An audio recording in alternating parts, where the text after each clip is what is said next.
أعوذ بالله من الشيطان الرجيم.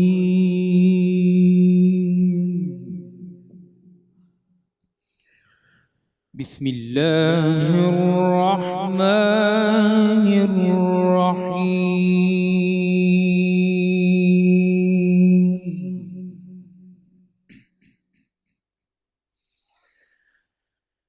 يا أيها النبي لم تحرم ما أحل الله لك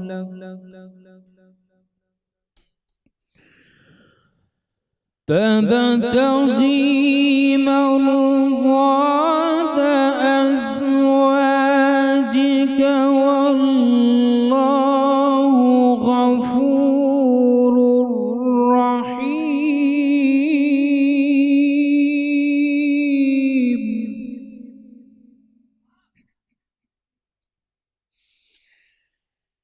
يا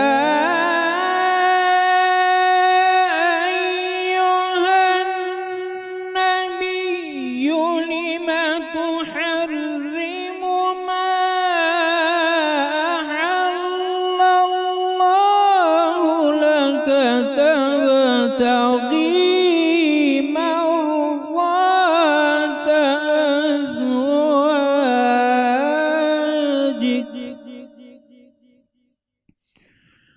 والله غفور رحيم.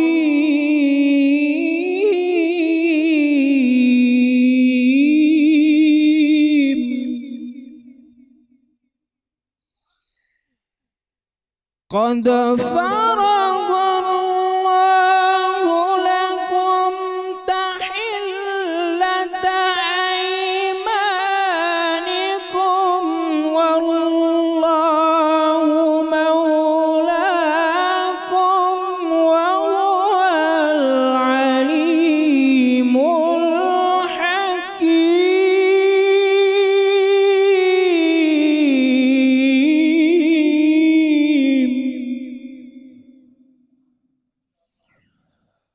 قد فرض الله لكم تحلة أيمانكم والله مولاكم والله مولاكم وهو العليم الحكيم.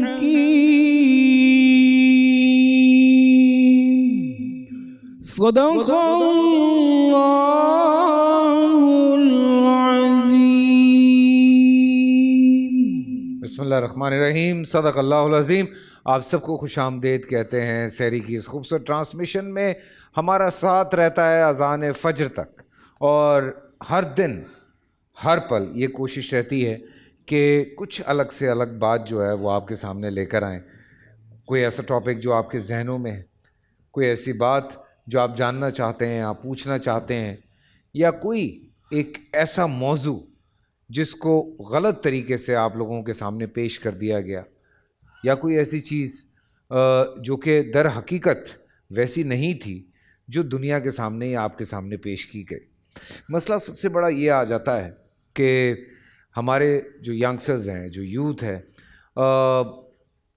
ان تک بات پہنچانے کے لیے جو ان تک رسائی ہے وہ تھرو سوشل میڈیا ہے، یا کچھ فلمز ہیں یا کچھ سیریز ہیں جن سے او ٹی ٹی کی اگر میں بات کروں تو یہ ساری چیزیں ہمارے ینگسٹرز تک وہاں سے پہنچ رہی ہیں. وہاں پہ کوئی بھی ایسی بات، کوئی بھی ایسا ٹاپک جو ایکچولی جس کے معنی کچھ اور ہوتے ہیں، اس کو جس طرح سے پروپوگیٹ کیا جاتا ہے، جس طرح وہ آپ لوگوں تک پہنچایا جاتا ہے، اوبیسلی وہ جو ایک جوان مسلمان، چاہے لڑکا ہے یا لڑکی ہے، یا کم عمر جوان لڑکا ہے یا لڑکی ہے، اس کے ذہن میں بہت سارے سوالات پنپنا شروع ہو جاتے ہیں. وہ بچہ پریشان ہوتا جاتا ہے, کنفیوز ہوتا جاتا ہے, کیونکہ وہ لفظ وہ قرآن پاک میں بھی پڑھ رہا ہے, اور جب وہ اس لفظ کو کہیں اور سن رہا ہے تو اس کے معنی کچھ اور اس کو بتائے جا رہے ہیں. جیسے آج فی زمانہ اگر میں بات کرتا ہوں تو ایک لفظ ہے جہاد. جہاد جب دماغ میں آتا ہے تو لوگوں کے ذہنوں میں یہ آتا ہے کہ یار اس کا مطلب ہے مار پیٹ کرنا, قتل و غارت کرنا, لوگوں کو زبردستی ڈرا دھمکا کے, بام بلاسٹ کر کے, گولیاں مار کے مسلمان کرنا, یا وہ لوگ جو مسلمانوں کے خلاف ہیں یا وہ لوگ جو غیر مسلم ہیں ان کو مارنا جو ہے وہ جہاد ہے. اب دیکھیے یہ بات کتنے ٹائم سے تقریباً اگر میں غلط نہیں ہوں تو پچھلے 22-23 سال سے پروپوگیٹ ہوئی ہے. چھوٹے چھوٹے لیول پہ ہونا شروع ہوئی, بڑی بڑی فلمز بننی شروع ہوئیں, ہالی ووڈ سے یہ چیز شروع ہوئی, کتابوں میں, رسالوں میں, پھر اس کے بعد بہت ساری آپ کی جو ہندوستانی فلمز ہیں ان میں ایک کیریکٹر ڈال دیا جاتا ہے جو جہاد کرنے نکلا ہوا ہے اور وہ انڈیا میں بومب کر رہا ہے اور سارا کچھ کر رہا ہے. پھر ایک بندہ ہندوستان میں پکڑا جاتا ہے جس کا نام اجمل قصاب ہے, جس کے بارے میں ہمارے ملک میں ایک صحافی کہہ دیتے ہیں کہ بھائی یہ تو یہاں رہتا تھا, جبکہ وہاں پہ رہنے والے جو ویٹرز تھے وہ یہ کہہ رہے ہیں کہ بھائی وہ تو آپس میں جو ہے ہماری لوکل لینگویج میں بات کر رہے تھے. تو اگر وہ یہاں کا تھا تو وہاں کی لوکل لینگویج کیسے بول رہا تھا؟ تو there are lot of questions, کیونکہ اس کی والدہ سے بھی ملوا دیا پاکستان میں ایک چینل پہ, بڑا کچھ ہو گیا. تو میں اس طرف جانا نہیں چاہ رہا, بات لمبی ہو جائے گی. تو وہ دکھایا اس لڑکے سے یہ بلوایا گیا کہ جی وہ ہندوستان میں جہاد کر رہا. یہ ان کا اپنا پروپیگنڈا تھا جو کہ دنیا کے سامنے آیا, اور آج وہ مستقل اس پہ 4-5-6 دفعہ جو ہے وہ فلمز بھی بنا چکے ہیں, سیریز بھی بنا چکے ہیں. تو مسلمانوں کے لیے یہ ایک بہت بڑا کویشچن مارک لا کے کھڑا کر دیا گیا, کیونکہ ہم جہاد پڑھتے ہیں تو جب جوان بچہ جہاد پڑھتا ہے تو وہ کہتا ہے وہ جہاد کے مطلب ہے اس کو مار دو, یہ غیر مسلم ہے, اس کو کاٹ دو, یہ غیر مسلم ہے. پھر رہی صحیح کسر ایک اور سیریز آئی, اس نے بھی پوری کر دی کہ یہ غلط ہے کاٹ دو, یہ غلط ہے مار دو. تو یہ ایک سلسلہ یہ بھی چل گیا جو کہ بہت ہٹ ہوئی وہ سیریز, اور پاکستان میں بڑے شوق سے لوگوں نے اس کو دیکھا کہ سزا ابھی مطلب جج نے سزا سنائی نہیں ہے اور اس کو پہلے ہی کاٹ دیا جاتا تھا. تو there are lot of things to talk about it. تو یہ بڑی عام سی بات ہے جس کو آج ہم خاص کر کے پیش کریں گے کہ اس کے معنی کیا ہیں, کیوں یہ لفظ موجود ہے, کیوں اس کے بارے میں آج ہم بات کر رہے ہیں. بڑا امپورٹنٹ ٹاپک ہے, ضرور دیکھیے گا. لیکن اس سے پہلے چونکہ رضوان گھمن بھی یہاں پہ موجود ہیں, آپ نعت رسول مقبول پیش کر رہے ہیں یا ہمارے مل کے؟ ماشاءاللہ دونوں کے پاس مائک ہے. بسم اللہ بسم اللہ, سبحان اللہ سبحان اللہ. جی آگے بڑھیں گے. ہمارے حنیف قریشی صاحب جو ہیں, مفتی حنیف قریشی صاحب, انبیاء کے بول لے کر آپ کی خدمت میں حاضر ہوتے ہیں. تو چل کے سنتے ہیں انبیاء کے بول.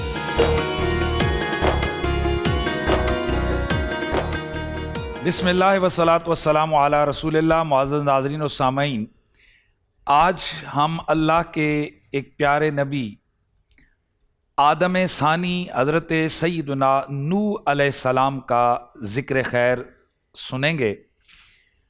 آدم علیہ السلام کے بیٹے ہیں جناب شیس علیہ السلام, جناب شیس کے بیٹے ہیں جناب یانس, یانس کے بیٹے ہیں قینان, قینان کے بیٹے ہیں میلائیل, میلائیل کے بیٹے ہیں یارد, یارد کے بیٹے ادریس, ادریس کے بیٹے متوشح, متوشح کے بیٹے لمک نیک نام, اور لمک نیک نام کے بیٹے ہیں حضرت سیدنا نوح علیہ السلام. حضرت نوح علیہ السلام دیگر پیغمبروں کی طرح آپ بھی اللہ کی توحید کا پیغام عام کرنے تشریف لائے, اور آپ نے صحیح معنوں میں قوم کی رہنمائی فرمائی, قوم کو تبلیغ کرتے رہے, قوم کو تربیت دیتے رہے, اور آپ نے 900 سال سے زیادہ آپ نے تبلیغ فرمائی اپنی قوم میں.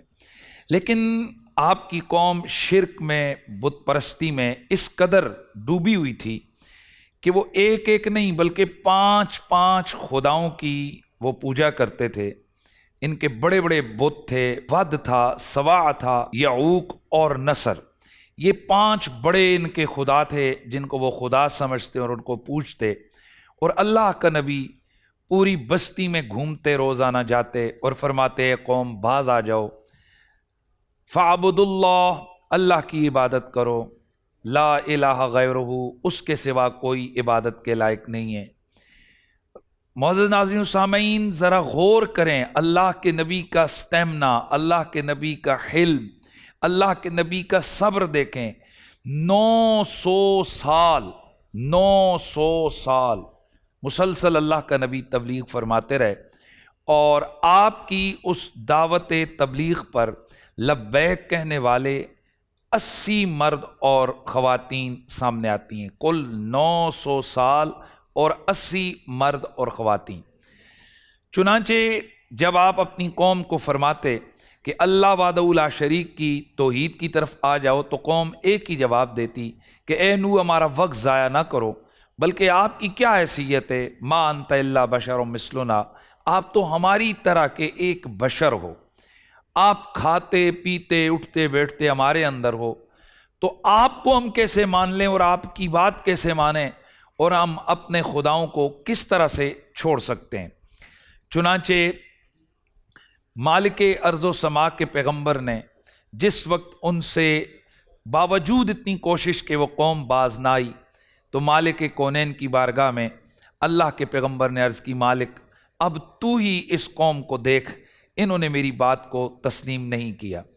اللہ وحدہ لا شریک نے حکم دیا کہ اے نوح فَاصْنَعِ الْفُلْكَ بِأَعْيُنِنَا، ایک کشتی بنائیے ہماری آنکھوں کے سامنے۔ جبریل علیہ السلام تشریف لائے اور انہوں نے ایک ڈیزائننگ آپ کی خدمت میں عرض کی کہ آپ نے کس طرح کی کشتی، کس طرح کی بناوٹ سے تعمیر کرنی ہے، بنانی ہے۔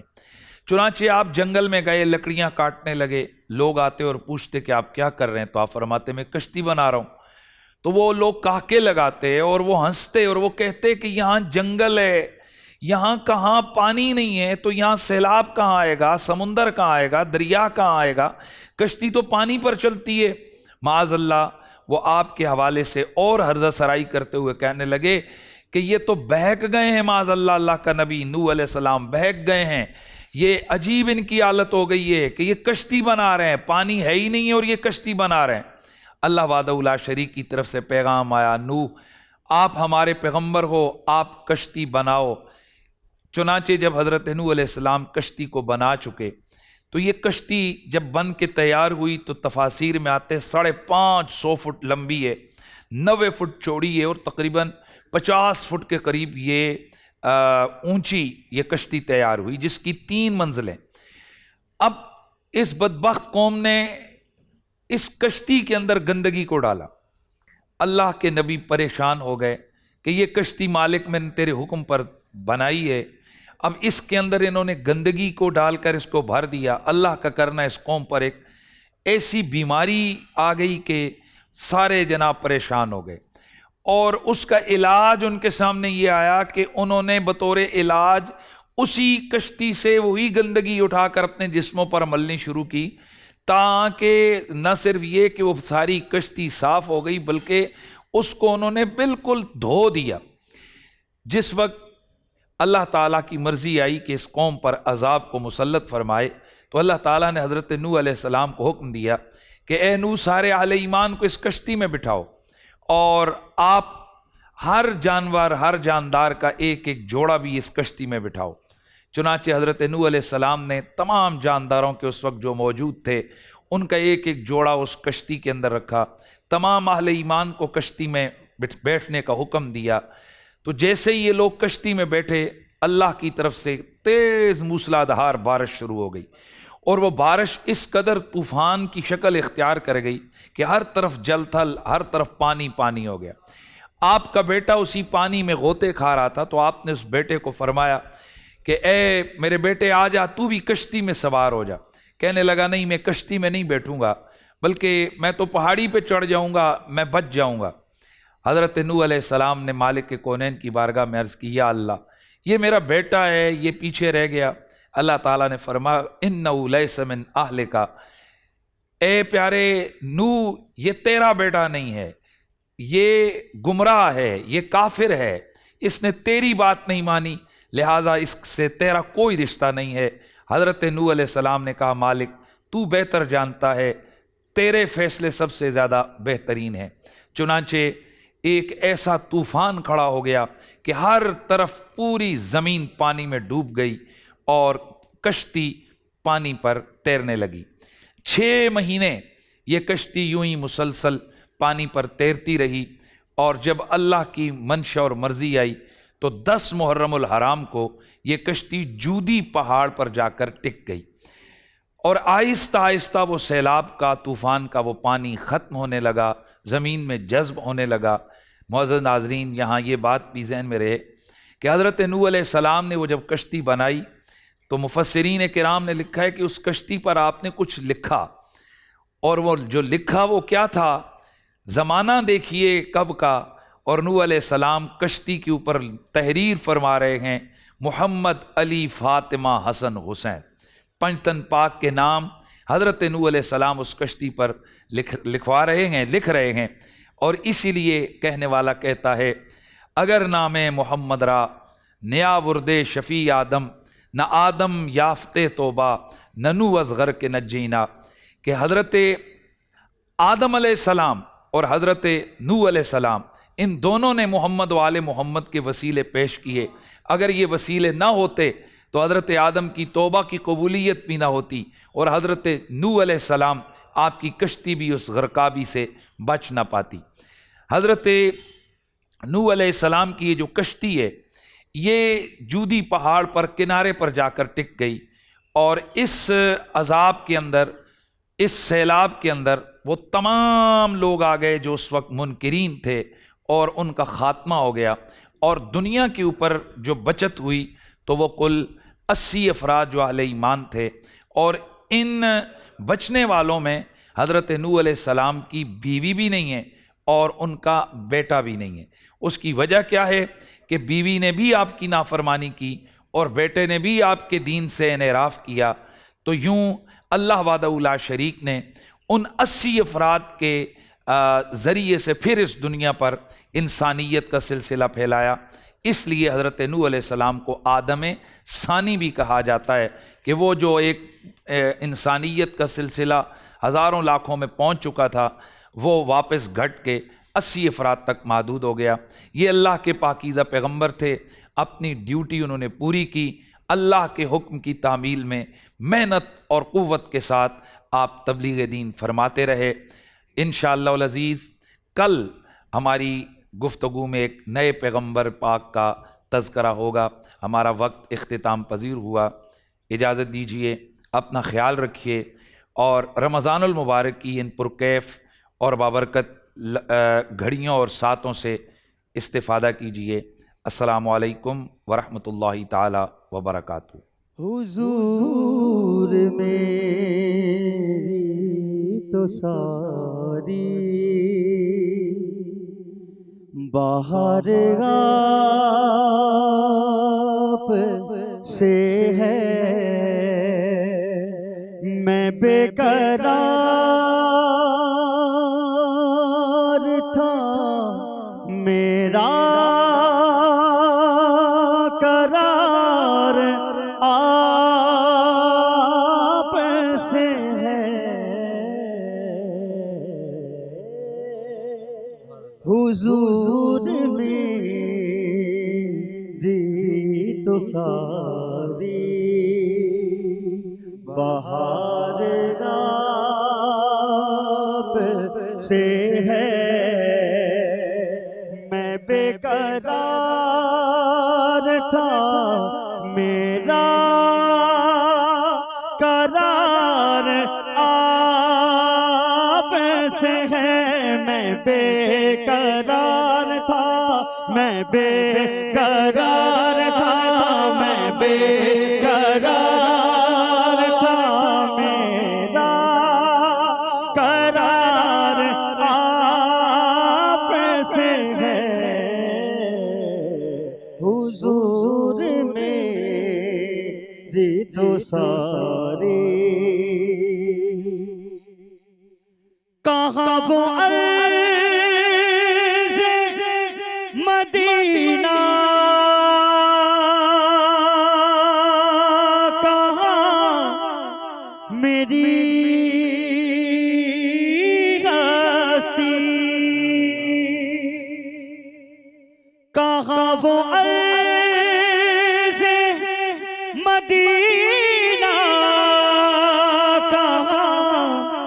میری ہستی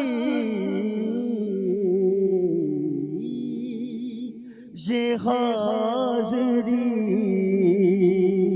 کا سبب بار بار آپ سے ہے میں بے قرار تھا میرا قرار آپ سے ہے حضور میری تو ساری میری تو ہستی کیا ہے میرے غریب نواز میری تو ہستی کیا ہے میرے غریب نواز جو مل رہا ہے مجھے سارا پیار آپ سے ہے میں بے قرار تھا میرا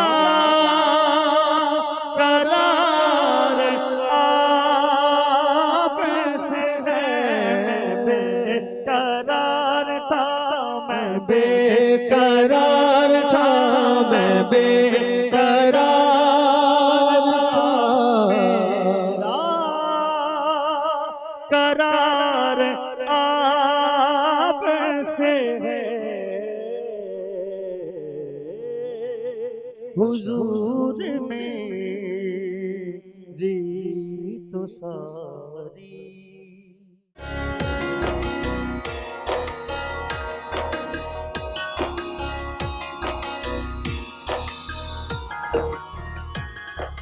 جی ہاں welcome back after the break. اور سحری کی ٹرانسمیشن اڑ جائیں کم آن ویک اپ. چلیں جی سحری بھی بنائیں ساتھ ساتھ ہمارے پروگرام بھی دیکھتے رہیں. بڑی مزے کی باتیں ہوتی ہیں. جہاد کے حوالے سے بڑی لمبی چوڑی میں نے تقریر کر دی اور جیسے میں نے آپ کو بتایا کہ غلط پروپوگیٹ یا غلط طریقے سے مس انٹرپریٹ آپ لوگوں تک کیا گیا, بات کو پہنچایا گیا. سو جاننا ہے کہ جہاد کے معنی کیا ہیں. سب سے پہلی بات ہے جی آ جائیں جہاد کے معنی کیا ہیں؟ بسم اللہ والصلاۃ والسلام علی رسول اللہ. جہاد کا ایک لغوی معنی ہے اور ایک اصطلاحی معنی ہے. جہاد جوہد سے جس کا مطلب ہوتا ہے کوشش کرنا, سٹرگل کرنا. اچھا. اور اس کا اصطلاحی اور شرعی معنی یہ ہے کہ اعلاء کلمت اللہ کے لیے, عظمت دین کے لیے, شان اسلام کو برقرار رکھنے کے لیے یا بڑھانے کے لیے اپنے قول, فعل, جان, مال کے ساتھ کوشش کرنا, یہ جہاد کہلاتا ہے. سبحان اللہ سبحان اللہ. جہاد فرض ہے اور اس کی شرائط کے تحت, اور یہ قیامت تک کے لیے یہ جاری اور ساری ہے. نبی پاک صلی اللہ علیہ وآلہ وسلم نے بڑا واضح طور پر فرمایا الجہاد مادن الی یوم القیامہ. جہاد قیامت تک جاری رہنے والی چیز ہے. بالکل. جہاد اعلاء کلمت اللہ کا ذریعہ ہے اور جہاد مسلمانوں کی کائنات کے اندر عظمت اور اللہ کے دین کی سربلندی اور اللہ کے دین کی ترویج کا ایک بہت بڑا ذریعہ ہے. قرآن مجید قرآن رشید میں اس کے حوالے سے متعدد آیات ہیں. کئی آیات ہیں جن میں جہاد بالمال کا حکم دیا گیا, کئی آیات ہیں جن میں جہاد بالسیف کا حکم دیا گیا, کئی آیات ہیں جن میں جہاد میں نفس کا حکم دیا گیا ہے.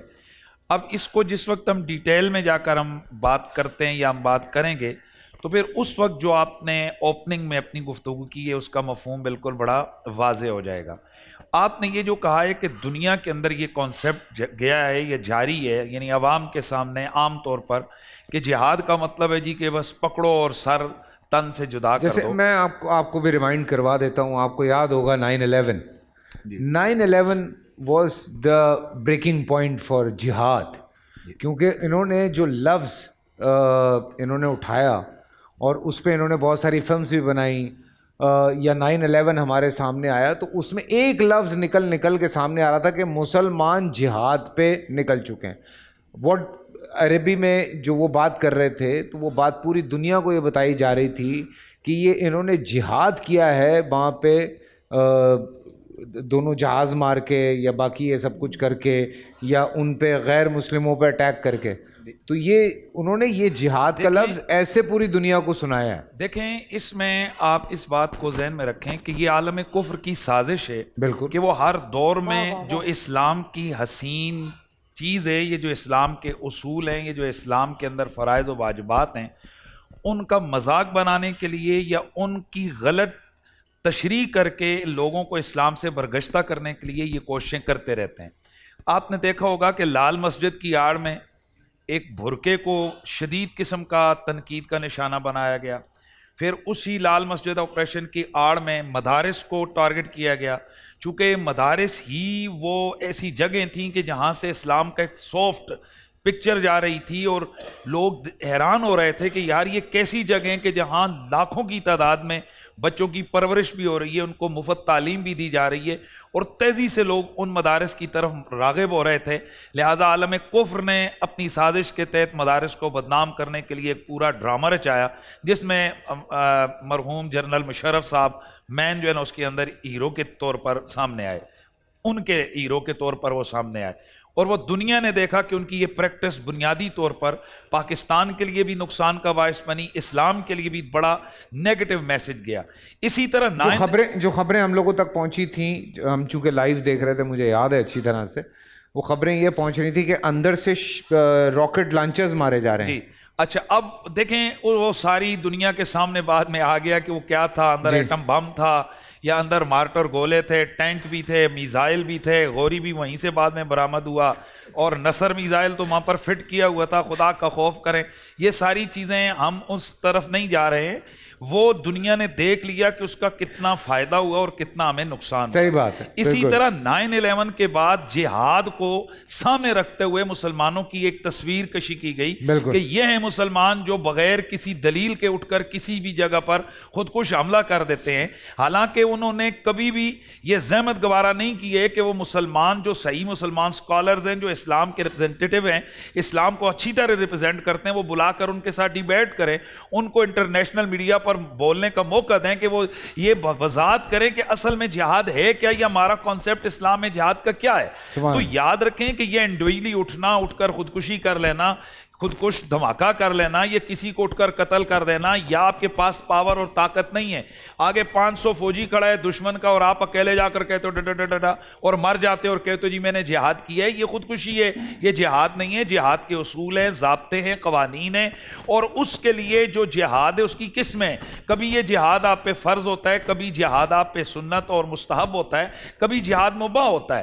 تو اب یہ جو احکام ہے جہاد کے, جس طرح نماز ہے اس کے احکام ہے, نماز کب فرض ہوتی ہے, کب واجب ہوتی ہے, کب سنت ہے, کب وہ نفل اور مستحب ہے, پھر اس کے پڑھنے کے طریقے کیا ہیں, اس کی شرطیں کیا ہیں. بھائی جہاد ایک عبادت ہے تو یہ ایسے ہی ہو جائے گی. اس کے لیے بھی شرائط ہیں, اس کے لیے واجبات ہیں, اس کے لیے فرائض ہیں, اس کے لیے مباحات ہیں, اس کے لیے ممنوعات شرعیہ ہیں. بالکل. تو ان سب کو جب ہم سامنے رکھتے ہیں تو اس کے بعد پھر بتایا جاتا ہے کہ یہ جہاد ہے. جس طریقے سے کاروبار میں اور سود میں جسٹ تھوڑا سا فرق ہے. بھائی سود کیا ہے کہ آپ کسی کو پیسے دیتے ہو اور اس سے آپ جو ہے نا اس کو بغیر عوض کے پیسے اس سے ایکسٹرا لیتے ہو, اور کاروبار کرتے ہو تو وہ بھی 10,000 لگاتے ہو, اس سے 15,000 لیتے ہو. تو یہی پریشانی تھی کفار مکہ کو سمجھ نہیں آ رہی تھی, یا اس وقت کے لوگوں کو سمجھ نہیں آ رہی تھی. وہ کہتے تھے کہ یار سود کیا ہے, یہ کاروباری تو ہے, لین دین ہی تو ہے, یہ بے شرح تو ہے. تو اس کا کہا گیا نہیں, سود حرام ہے اور لین دین جو ہے نا یہ حلال ہے. تو میں واپس اپنی بات پر آ رہا ہوں. اسی طرح جس طرح وہاں بڑا تھوڑا سا مائنر سا فرق ہے نا, کس میں, سود میں اور بزنس میں, اور اس کا لحاظ نہ رکھا جائے تو سود حرام اور بزنس حلال. اور کس قدر حرام ہے کہ نبی پاک نے فرمایا جو آدمی 1 روپیہ سود کا کھاتا ہے وہ اس طرح ہے کہ اس نے حالت ایمان میں اپنی ماں کے ساتھ بدکاری کی ہے 33 مرتبہ. کتنا بڑا گناہ ہے.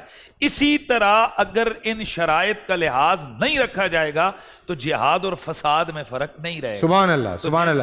وہ لفظ ہے فساد, جس کو ان لوگوں نے جہاد کے ساتھ جوڑ دیا ہے. لیکن میں پروفیسر صاحب آپ کی طرف بھی آؤں گا کیونکہ یہ بڑی ایک امپورٹنٹ بات ہے.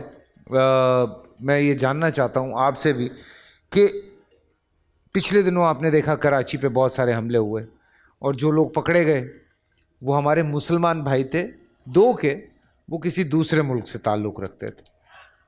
ٹھیک ہے, ایک مسلمان ہوتے ہوئے ایک مسلمان ملک کے کسی ادارے پہ وہ حملہ کرتے ہیں اور وہ کہتے ہیں کہ ہم جہاد کر رہے ہیں. ان بچوں کے میں سمجھ سکتا ہوں اس بات کو کہ برین واش ہوئے ہوئے ہیں, لیکن ان بچوں تک یہ بات پہنچانا بہت ضروری ہے جو بلا وجہ برین واش ہونے کے بعد اپنے آخرت بھی خراب کر رہے ہیں, اپنی زندگی بھی ختم کر رہے ہیں, اور ان کو لگتا ہے کہ وہ شہید ہونے آئے ہیں اس جہاد میں, اور مسلمان ہوتے ہوئے ایک مسلمان ملک میں حملہ کرتے ہیں. اس بارے میں بسم اللہ والصلاۃ والسلام علی رسول اللہ وعلی آلہ وصحبہ اجمعین وبعد. لفظ جہاد یا جہاد کا کنسپٹ, جہاد کا نظریہ اسلام میں بڑا وسیع مفہوم رکھتا ہے. بے شک بے شک. جہاد اسلام کی خوبی میں اس خوبی ہے, لیکن دشمن نے بڑی چلاکی سے اس کو مسلمانوں کا عیب بنا دیا. جب لفظ جہاد آتا ہے ان کے تصور میں یہی چیز آتی ہے کہ پینچے چڑھائے ہوئے لوگ اپنی داڑھیوں کو باٹے دیے ہوئے, آنکھوں میں تلواریں لے ہاتھوں میں تلواریں لے کر, آنکھوں میں خون ہے, چلے آ رہے ہیں آدمی انسانیت کو مارنے کے لیے. جہاد اسلام میں یہ ہے کہ آپ انسانیت کی فلاح و بہبودیت کے لیے کام کریں, اسلام انسانیت کی عظمت کے لیے کام کریں. جہاد صرف یہی نہیں ہے کہ آپ تلوار اٹھا کر لوگوں کی قتل و غارتی شروع کر دیں, وہ قتال ہے. رسول اکرم صلی اللہ علیہ وسلم نے جہاد, ہر برائی کے خلاف کوشش کرنے کا نام جہاد ہے, ہر ظلم کے خلاف اٹھنے کا نام جہاد ہے. سبحان اللہ. ایک ظالم ہے, اس ظالم کے سامنے آپ کھڑے ہوتے ہیں اور اس کے حق بات کہتے ہیں, جہاد ہے. رسول اکرم صلی اللہ علیہ وسلم کیا فرمایا, افضل کلمت عند سلطان الجائر, بہترین افضل جہاد کلمت حق عند سلطان الجائر. بہترین جہاد یہ ہے کہ ظالم حکمران کے سامنے کلمہ حق کہا جائے. جہاد اسلام میں بڑا وسیع مفہوم رکھتا ہے. رسول اکرم صلی اللہ علیہ وسلم فرمایا السعی علی الارام المساکین کالمجاہد فی سبیل اللہ. جو بیواؤں کے لیے, مساکینوں کے لیے کوشش کرتا ہے, ان کی زندگی میں آرام پہنچانے کے لیے کوشش کرتا ہے, وہ ایسے جیسے اللہ کی راہ میں جہاد کر رہا ہے. سبحان اللہ. سبحان تو اللہ. جہاد تو یہ ہے کہ ہم انسانیت کی فلاح و بہبود کے لیے کام کرنا, انسان کی عظمت کے لیے کام کرنا, اور جب اس راہ میں کوئی رکاوٹ آ جائے اس کو قوت بازو ہٹا دینا, کیونکہ وہ انسانیت کی عظمت کی راہ میں رکاوٹ آ رہی ہے. اللہ تعالیٰ سب سے بڑا جہاد کیا ہے؟ اللہ رب فرمایا وَجَاهِدُوا أَنفُسَكُمْ, سب سے بڑا جہاد یہ انسان اپنے ذات کے خلاف جہاد کرے. سبحان اللہ. وَمَن يُجَاهِدْ فِي اللَّهِ, تو اللہ کے اپنے جہاد کرتا ہے, فَإِنَّمَا يُجَاهِدُ لِنَفْسِهِ, اپنے لیے. سب سے بڑا جہاد تو یہ ہے کہ اپنی خواہشات کے خلاف جہاد کیا جائے. اس کو رسول اکرم نے جہاد قرار دیا ہے. اصلاح معاشرہ کو رسول اکرم نے جہاد قرار دیا ہے. واہ واہ. تو اصلاح معاشرہ کے لیے ہم جو بھی کوشش کرتے ہیں جہاد کے زمرے میں آتی ہے. باقی یہ رہا کہ مظلوموں کی مدد کرنا. اللہ رب العزت قرآن مجید فرماتے ہیں مالکم لا تقاتلون فی سبیل اللہ والمستضعفین من الرجال والنساء والولدان یقولون ربنا اخرجنا من هذه القرية الظالم اهلها. کیا ہو گیا تم اللہ کے راہ میں قتال کیوں نہیں کرتے؟ یہ مظلوم مرد و مظلوم عورتیں چیخ رہے ہیں اے ظالموں سے ہمیں چھٹکارا. تو اس کا مطلب مظلوم کو ظالم سے نجات دلوانا یہ بھی جہاد ہے, یہ بھی جہاد کا حصہ ہے. صحیح ہے. ماشاءاللہ ماشاءاللہ. میرا سوال ابھی بھی وہی ہے, میرے سوال کا جواب مجھے نہیں ملا. مفتی نوید عباسی صاحب, سوال کا جواب یہ ہے کہ جو بچوں کو برین واش کر کے آپس میں لڑوائے جا رہے ہیں کہ ایک مسلمان ہوتے ہوئے وہ ایک مسلمان ملک میں گھس جاتا ہے, حملے کرتا ہے, لوگوں کو مارتا ہے, پاکستان کے کسی بھی تعلیمی ادارے پہ, کسی بھی مسجدوں میں, ایئرپورٹ پہ, پولیس کے ہیڈ کوارٹر پہ وہ حملہ کر دیتے ہیں, اور ان کو لگتا ہے وہ جہاد کرنے آئے ہوئے بچے. اور اینڈ کیا ہے؟ کہ وہ مقابلہ، یہ جیسے انہوں نے کہا تھا کہ آپ اکیلے 50 فوجیوں کے سامنے بندوق لے کے کھڑے ہو جائیں، آپ کیا کر لیں گے؟ 5 لوگ آئیں گے، 10 لوگ آئیں گے، اس سے زیادہ تو نہیں آ پائیں گے. وہ تو آتے ہی اس پہ ہیں کہ ان کو لگتا ہے وہ بیچارے شہید ہونے آ رہے ہیں. جی بسم اللہ. اور ان کو یہ بتایا گیا یہ جہاد ہے. نحمد صلی علی رسول الکریم، اما بعد، اعوذ باللہ من الشیطان اللعین الرجیم، یا ایھا النبی حرض المؤمنین علی القتال. دیکھیے ہم یہاں پہ بات کر رہے ہیں جہاد کی، اور پھر چیزیں مکس ہو جاتی ہیں اس کے ساتھ قتال کے باب میں. قتال الگ چیز ہے، جہاد الگ چیز ہے. جہاد کے زمرے میں ایک چیز قتال داخل ہے، لیکن کلی طور پر جہاد کو ہم سمجھتے ہی اگر قتال ہیں تو یہ ہماری کم فہمی ہے، بتایا یہ جا رہا ہے کج فہمی ہے. بنیادی طور پر بات یہ ہے کہ جہاد کیا ہے. دیکھیے نبی اکرم صلی اللہ علیہ وسلم قتال سے واپس آ رہے ہیں. ابھی میں شیخ سے پوچھ رہا تھا کہ یہ حدیث صحیح ہے یا نہیں ہے، تو شیخ کہنے لگے یہ حدیث صحیح ہے. تو میں نے کہا پھر میں بیان کروں، ورنہ شیخ بیچ میں روک بھی لیتے ہیں، پوچھ لیتے ہیں. تو میں نے شیخ سے پوچھ لی حدیث. تو اب میں عرض کروں کہ نبی علیہ السلام تبوک سے واپس تشریف لا رہے ہیں، اور حضور فرما رہے ہیں کہ ہم اصغر جہاد سے، چھوٹے جہاد سے بڑے جہاد کی طرف لوٹ رہے ہیں. یعنی تبوک جہاں کافروں کی آنکھوں میں آنکھیں ڈال کر تلواروں کے سائے میں گردنیں کٹانا ہے، گردنیں کاٹنا ہے، وہ چھوٹی جنگ ہے، وہ چھوٹا جہاد ہے. اور نبی علیہ السلام فرما رہے ہیں کہ ہم واپس پلٹ رہے ہیں بڑے جہاد کی طرف.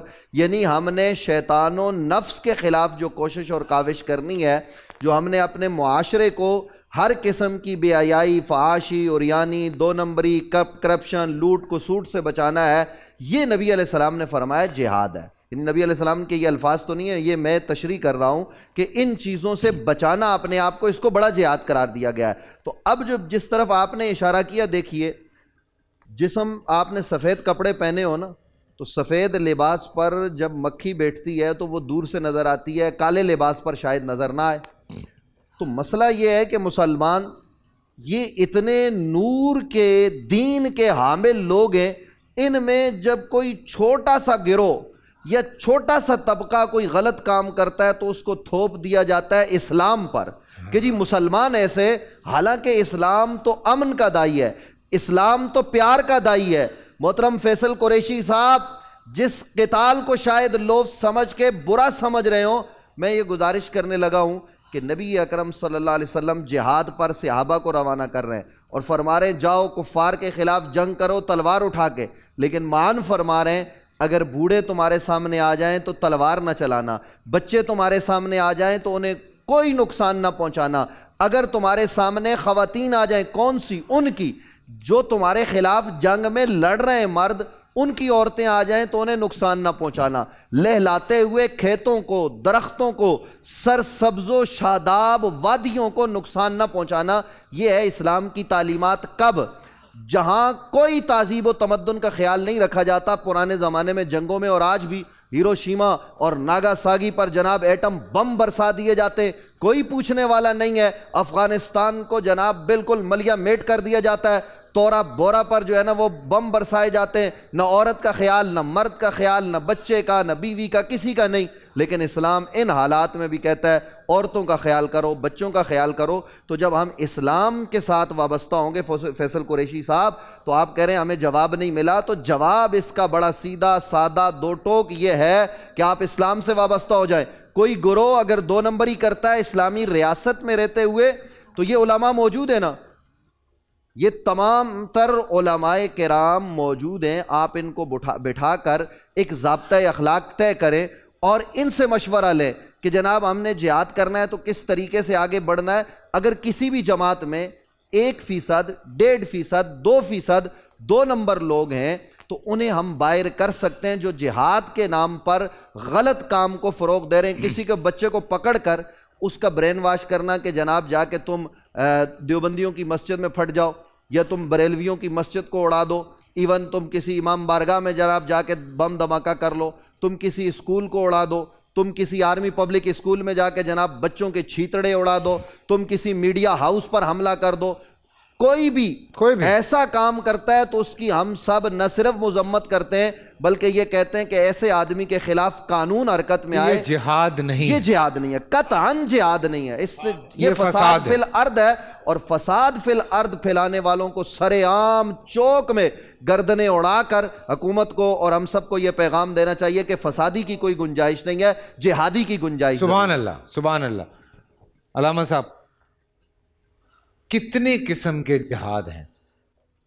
یہ تو ہم سارا یہ اس طرف سے ہم گھوم آئے کیونکہ بڑا ضروری تھا مجھے لگتا ہے، کیونکہ بچوں کو جس طرح بیچارے برین واش ہوتے ہیں، مجھے اچھا نہیں لگتا ایک جوان لڑکا 20 سال کا، 18 سال کا، 17 سال کا، بے شک وہ دہشت گردی کرنے آیا ہوا ہے، مجھے اچھا نہیں لگتا ایز اے ہیومن، ایز ایک انسان ہوتے ہوئے. مسلمان تو خیر بات کی بات ہے ان لوگوں کے لیے، لیکن ایک انسان ہوتے ہوئے مجھے اچھا نہیں لگتا کہ وہ بیچارہ اپنا دنیا بھی ختم کر گیا اور اپنی آخرت بھی خراب کر رہا ہے. یہ ان کے لیے ڈسکشن ضروری تھی میری. کتنے قسم کے جہاد ہیں، کتنے قسم کے جہاد ہیں، اور یہ کیوں اتنا ضروری ہیں؟ بسم اللہ الرحمن الرحیم. کل آپ نے ایک ضابطہ بنایا تھا، آج پھر اس کو توڑا گیا اور بہت لمبی گفتگو ہوئی ہے. تھوڑا سا اگر مختصر جامع بات ہوتی میرا خیال ہے زیادہ بہتر ہوتی اور سب کو موقع ملتا. یہ جو اشارہ ہے نا، یہ سب کو سکھا دینے کی ضرورت ہے. بار بار یہ نہیں اس کی ضرورت پڑتی، نہ کہنا نہیں چاہیے بار بار. دیکھیے یہ جو آپ نے سوال اٹھایا نا، پہلے آپ نے مفتی صاحب سے سوال کیا، باقی دوستوں سے سوال کیا، سب نے اس کی وضاحت کر دیا ہے کہ جہاد اور قتال اس میں اعم و اخص من وجہ ہے. یعنی جہاد ایک بڑا مفہوم ہے، قتال اس میں سے ایک حصہ ہے. ٹھیک ہے. جہاد آپ کی محنت پر بھی اس کا اطلاق ہوتا ہے، آپ کے حلال کی روزی کی کمائی پر بھی اس کا اطلاق ہوتا ہے، سبحان اللہ، اپنے بڑوں کی خدمت پر بھی اس کا اطلاق ہوتا ہے. واہ واہ واہ. آپ کے نفس کی خواہش کے خلاف آپ کا قدم بھی جہاد کہلاتا ہے. اس کی مختلف جہتیں ہیں اور مختلف اس کے میدان ہیں. قتال اور چیز ہے. اب یہاں پر رک کر میں اگلی بات کرنے لگا ہوں. جس صورتحال کو سامنے رکھتے ہوئے آپ نے یہ سوال اٹھایا نا، اس صورتحال کی گہرائیوں میں جانا چاہیے. سب سے پہلی بات تو یہ ہے کہ جس جہاد کو یا جس قتال کو ہم جہاد کہہ رہے ہیں، اس کے اجرا کے لیے ہمیشہ اسلامی ریاست کا ہونا ضروری ہے. واہ. ہر بندہ اپنی مرضی سے ایک جہادی ٹیم نہیں بنا سکتا. اسلامی ریاست ہو، وہ اسلامی ریاست اس نتیجے تک پہنچے کہ ہم نے یا جہادی دفاعی جہاد کرنا ہے یا پیش قدمی والا جہاد کرنا ہے. یہ وہ ریاست فیصلہ کرے گی. اس ریاست کا اسلامی قوانین کے تحت تشکیل پانا اور قائم ہونا ضروری ہے. پہلی بات تو یہ. ہمارے اس معاشرے میں کیوں ایسی صورتحال پیدا ہوئی؟ ابھی آپ نے 9/11 سے شروع کیا. نہیں بھئی، 9/11 تو اس کا نتیجہ ہے. اگر آپ جہاد افغانستان کو دیکھیں تو وہ رشینز کا، روس کا، اس متحدہ روس کا افغانستان کی ایک اسلامی سرزمین کی طرف تجاوز تھا اور اس کا دفاع افغانوں پر فرض تھا، لازم تھا. اس میں کوئی دوسری رائے نہیں ہے. ٹھیک ہے. لیکن اس کو جو مس یوز کیا وہ کس نے کیا؟ وہ یورپ نے کیا اور امریکہ نے کیا. امریکہ نے کیا، اس کو مس یوز کیا امریکہ نے کیا اور یورپ نے. اب وہ جو مس یوز کیا، اب میں اپنی طرف سے کچھ نہیں کہتا. ابھی بھی آپ جا کر یوٹیوب اٹھا کر دیکھ لیں. اس زمانے میں مارگریٹ تھیچر اس کی برطانیہ کی وزیر اعظم، اور اسی طرح سے ریگن تھا، بہت بڑا اپنے زمانے کا ایکٹر اور امریکہ کا صدر. بالکل. انہوں نے آ کے ہمارے قبائلی علاقوں میں جہاد پر لیکچرز دیے ہیں. واہ واہ واہ. جس جہاد کا لیکچر برطانوی وزیر اعظم دے، جس جہاد کا لیکچر امریکی صدر دے، وہ کتنا اسلامی اور قرآنی جہاد ہوگا اس میں مجھے کچھ کہنے کی ضرورت نہیں ہے، ہر بندہ سمجھ سکتا ہے. بالکل بالکل. پہلی بات. دوسری بات یہ ہے کہ وہ جو جہاد کا کلچر ڈیولپ ہوا، اس کا پیسہ کہاں سے آیا؟ امریکہ سے. جیبیں کس نے بھری؟ ہمارے جرنیلوں نے. ایک جرنیل کے اب جو بیٹے ہیں وہ کھرب پتی ہیں. اس زمانے کے جرنیلوں کے کھرب پتی. کیوں؟ اس لیے کہ وہ کینٹینرز میں ڈالرز آ رہے تھے. ٹھیک ہے. اب یہ جہاد تھا ان ڈالروں کا. اب اس صورتحال میں وہ غریب بیچارہ جس کے اندر جذبہ جہاد تھا واقعی، جس کے اندر دین کا درد تھا، اس نے خون دیا اور انہوں نے ڈالر کمائے. اس وقت آپ کو جو ہمارے دوست احباب سوشل میڈیا کے حوالے سے ہمارے اچھے اچھے لوگوں سے واقف ہیں، ان کو پتہ ہے، جن کو پتہ نہیں ہے ان کی اطلاع کے لیے عرض کروں، اس وقت دہریت کی ترویج میں جو لوگ صف اول میں ہیں نا پاکستان میں، ان میں بہت سارے اس زمانے کے جہادی ہیں. آپ ذرا ان کا بیک گراؤنڈ چیک کر لیں. اس زمانے کے وہ جہادی جو کٹ مرنے کو تیار تھے، اس وقت خدا کے بھی دشمن ہیں اور منکر ہیں، لا حول ولا قوة. رسول اللہ کے بھی اور قرآن کے بھی. اس وقت یہ صورتحال بنی ہوئی ہے. وجہ ہماری زندگی کے وہ تضادات. اب وہ جو لیکچر اور جہادی ماحول بنایا گیا، اس میں اب آپ دوبارہ جا کر نیٹ پر چیک کر لیں، اس زمانے میں جو لٹریچر جہاد پر تیار ہوا وہ کہاں پر ہوا؟ کسی مدرسے میں ہوا؟ دارالعلوم میں ہوا؟ نہیں. کسی دینی درسگاہ میں؟ نہیں، امریکن یونیورسٹی میں. امریکن یونیورسٹی میں امریکنز اور اسرائیلیوں نے ڈیزائن کیا. اور کن زبانوں میں؟ پشتو میں، اردو میں، انگلش میں، عربی میں. ڈیزائن کر کے چھاپا بھی وہاں پر اور لٹریچر یہاں پر لا کے تقسیم کیا ہماری اس سرزمین میں. اس کا مطلب یہ ہے کہ جہاد کا جو پاکیزہ ترین دین کی روح جو ہے، اس کو کچلنے کے لیے مغربی دنیا نے اس کو مس یوز کر کے اس طرح سے دنیا کے ذہنوں کو جہاد اور دین کے خلاف اکسایا اور تیار کیا.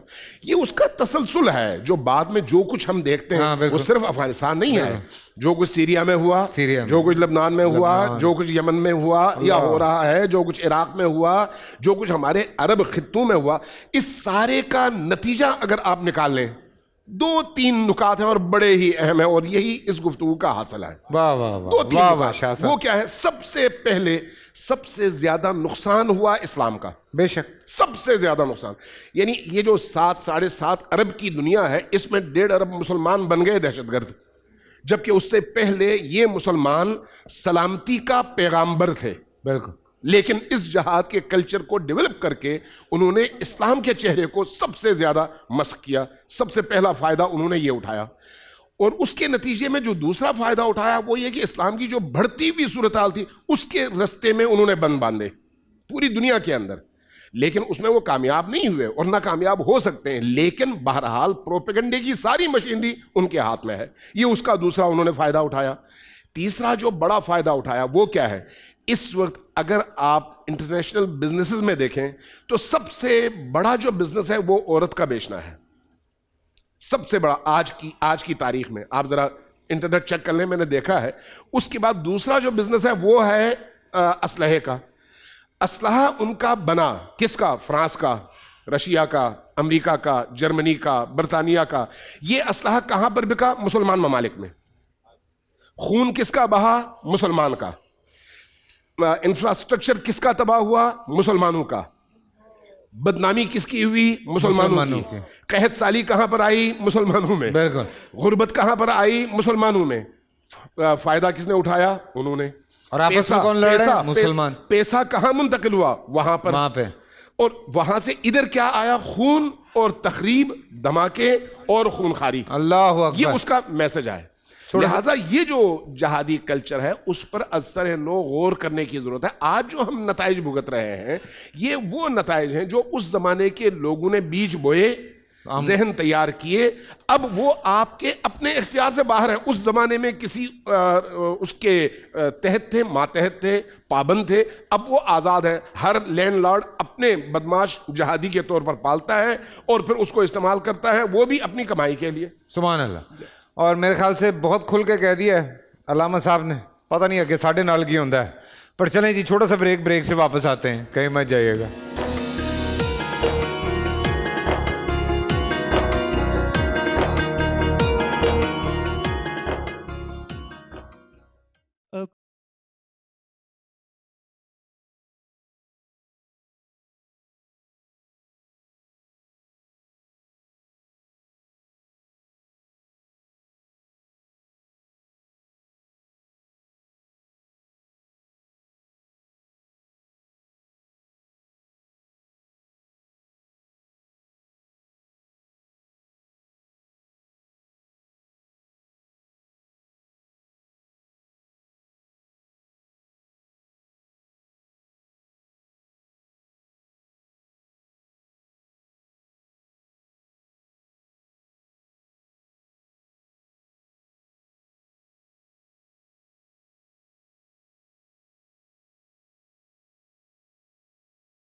سبحان اللہ سبحان اللہ سبحان اللہ. خوبصورت انداز, خوبصورت کلام. خوش ہیں رضوان, بہت بہت خوش رہیں. محمد علی شاہ صاحب, جہاد کے حوالے سے بہت باتیں ہوئیں, اقسام پہ بات ہو گئی اور ہم نے بہت ساری چیزیں ڈسکس کر لی. شرائط, جہاد کرنے کی شرائط کیا ہیں؟ کون جہاد کر سکتا ہے؟ میں جہاد کر سکتا ہوں, آپ جہاد کر سکتے ہیں, پروفیسر صاحب, علامہ صاحب, کون کر سکتا ہے جہاد؟ اس کی کس پہ لاگو ہوتی ہے جہاد کرنا؟ جیسے امین شہید صاحب نے بتایا کہ جہاں اسلامی ریاست ہوگی, جو اسلام کا سربراہ ہے, جی, جہاں پر اسلامی قانون نافذ ہوں, وہ اسلامی سربراہ جب اعلان کرے گا اس وقت جہاد فرض ہوگا. ٹھیک ہے. اچھا, جہاد کی ابھی تک قسمیں میں نے سنی نہیں ہیں, 5 قسمیں جو شریعت مطہرہ میں بیان کی گئی وہ میں عرض کر دوں آپ. جی بسم اللہ. کیونکہ جہاد ایک مسلسل جد و جہد کا نام ہے, اور اس شریعت مطہرہ میں کی روح میں اس کی 5 اقسام بیان کی گئی. ایک جہاد بالعلم, ایک جہاد بالنفس, جہاد بالعمل, اور ایک جہاد بالمال, اور ایک جہاد بالقتال. یعنی 5 قسمیں. ایک تو یہ ہے کہ علم قرآن و سنت کے نور سے عالم کو روشن و منور کرنا. نفس, اپنی دوسرا نفسانی خواہشات کو ماننا, اپنے نفس کی خواہشات کے خلاف جانا, جیسے وہ حدیث بیان کی کہ اب جہاد اصغر سے اکبر کی طرف جا رہے ہیں.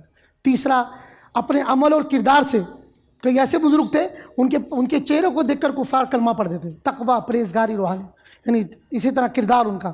اسی طرح مال, اپنا مال و دولت اسلام کے نام پہ لٹانا. اور پھر 5واں, اسلام کے نام پر جو ہے کسی بھی کافر کو جو آپ پر حملہ آور ہو. جیسے آپ اگر دیکھیں گے تاریخ اسلام کہ محمد بن قاسم جب سندھ آئے 17 سال عمر تھی, سپہ سالار تاریخ اسلام. تو ہماری بکوں سے وہ جہاد کے چیپٹر ہی نکال دیے گئے. کتنی بڑی ہماری نادانی کے اسلام کے لیے جہاد ایک بہت مضبوط ستون ہے, پلر ہے ایک اسلام کا. لیکن بدقسمتی ہے کہ ہماری اسکولوں سے, کالجوں سے سر جہاد کے چیپٹر ہی نکال دیے. اور آپ دیکھیں محمد بن قاسم جب آئے راجہ داہر کی فوج کے خلاف, کیا آئے تھے؟ ایک مسلمان عورت کی عزت بچانے کے لیے. اور آپ 17 سال کی عمر میں پورا لشکر لے کر آئے. اگر آپ دیکھیں گے جب محمد بن قاسم آئے, ابھی آپ اگر کشمیر کو دیکھیں گے, آپ کشمیر کی طرف جائیں گے, جب ہم کشمیر کی طرف جائیں گے تو میں بھی اس سال 2022 میں جب حج پہ تھا, مسجد خیف سے نکلا تو ایک نوجوان جو مقبوضہ کشمیر سے آیا تھا ہندوستان, سر اس کی آنکھوں میں آنسو تھے. اس نے کہ میڈیا پہ دیکھا ہوگا, تو مجھے دوڑتا ہوا آیا, کہنے لگا شاہ صاحب آپ دعا کریں, میں وہاں ہوتا ہوں. ہماری بہنوں اور بیٹیوں کی عزت کشمیر میں محفوظ نہیں, خاص طور پہ جو گاؤں ہیں, جو دیہات ہیں. بولا ہم شہر کی طرف آ گئے. اندازہ لگائیں ہماری بہنوں اور بیٹیوں کے ساتھ, سر مقبوضہ کشمیر اسلام کی بیٹیوں کے ساتھ کیا ہو رہا ہے, ہندوستان میں آپ کے سامنے مسلمان بیٹیوں کے ساتھ کیا ہو رہا ہے. ہر ہمارے سیاستدان نے ڈاکٹر عافیہ کے نام پہ سیاست کی, کہ میں ڈاکٹر عافیہ کے نام پر جلسے کیے گئے, سیاسی نعرے لگائے گئے. آج وہ بچی حافظہ ڈاکٹر عافیہ ترس رہی ہے کہ ایسا حکمران کب آئے گا کہ اس کو جو وہاں سے نکالو. کا قصور کیا ہے سر؟ یہ اب یہ جہاد تو ایسا کرنا ہے, وہاں اس بچی کو آپ آزاد کرائیں. مقبوضہ کشمیر جو بہن بیٹی ہمیں عزت کے لیے پکار رہی ہے, محمد بن قاسم تو آ گئے تھے, اب بیٹیاں منتظر ہیں ہندوستان میں کہ کب محمد بن قاسم آئیں گے, کب محمود غزنوی آئیں گے. تو سر میں یہ کہوں گا اب صلاح الدین ایوبی آئیں گے. ہمیں ایسے سپالار چاہیے, مقبوضہ کشمیر کی بہن بیٹیوں کی عصمت دری بچائیں, عافیہ صدیقی کو آزاد کرائیں.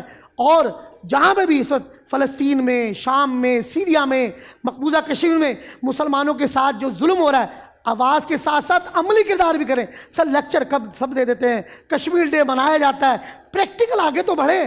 یہ ہماری ماشاء اللہ ہمیں بڑا فخر ہے, اللہ کرے ہماری فوج پر کہ ایک وقت آئے کہ بھارت بھی پاکستان اسلام کا قلعہ بنے اور مقبوضہ کشمیر بھی اسلام کا جھنڈا لہرائے. اللہ کرے وہ دن بھی آئے اور وہ بہنوں اور بیٹیوں کی عزت جو ہے وہ محفوظ ہو سکے. سبحان اللہ سبحان اللہ.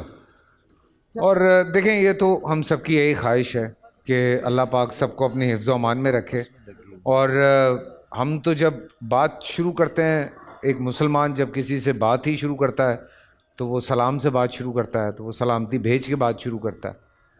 تو ایک مسلمان ہوتے ہوئے ظاہر سی بات ہے یہ جو پرسیپشن ہم مسلمانوں کا پوری دنیا میں بنا دیا گیا ہے وہ آپ کے سامنے ہے. لیکن حقیقتاً جو امین شہیدی صاحب نے بات کی, مفتی حنیف قریشی صاحب نے بات کی, نوید عباسی صاحب نے بات کی, پروفیسر صاحب نے بات کی, یا ہمارے محمد علی شاہ صاحب نے بات کی, کہ مسلمانوں کو جس طرح سے پیش کر دیا گیا ہے دنیا کے سامنے, وہ لگتا ہے کہ پتہ نہیں ہم کیا کر رہے ہیں اور کیا نہیں کر رہے ہیں، جبکہ جہاد کے معنی ہم نے آج آپ کو بتا دیے کہ جہاد کے معنی کیا ہے، جوہد کوشش کرنا.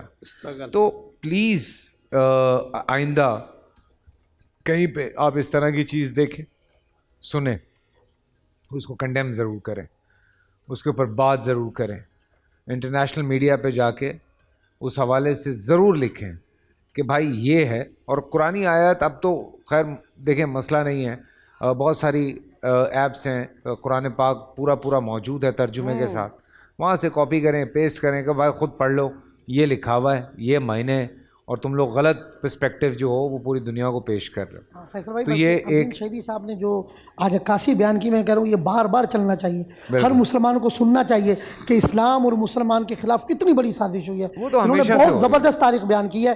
میں سلام پیش کرتا ہوں جو انہوں نے ترجمانی کی ہے اسلام کی اور پاکستان کی. امین شہیدی صاحب السلام علیکم. چھوٹا سا بریک سے واپس آتے ہیں، کہیں مت جائیے.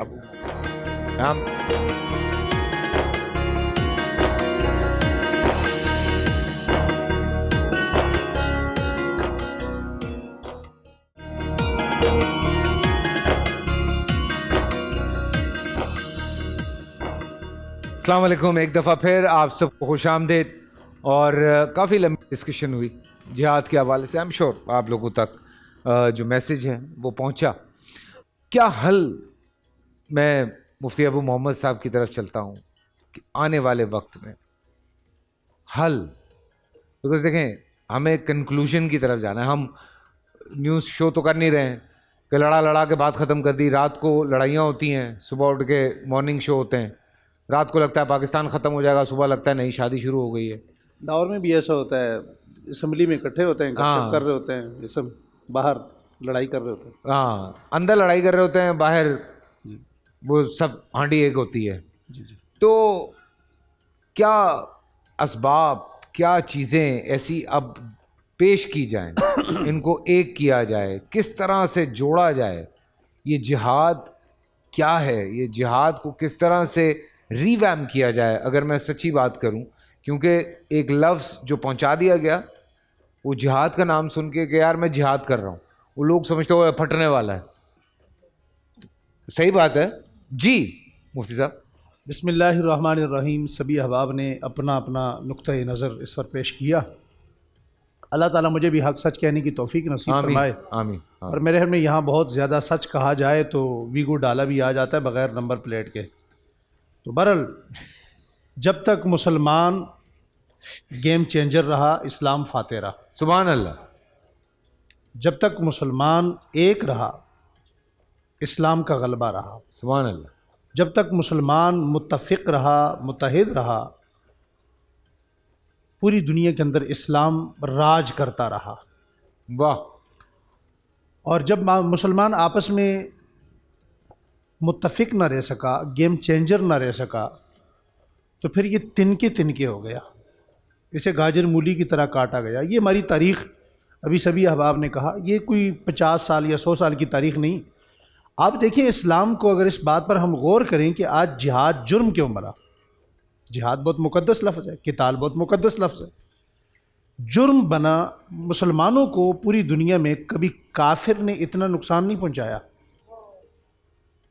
مسلمانوں کو غدار اور منافق نے زیادہ نقصان پہنچایا. واہ واہ واہ. اور یہ غدار اور منافقین ہمیشہ مسلمانوں کے اندر رہے، پلتے رہے، بڑے ہوتے رہے، اور انہوں نے پھر عبادت کے نام پہ بھی اپنی خواہشات پوری کی.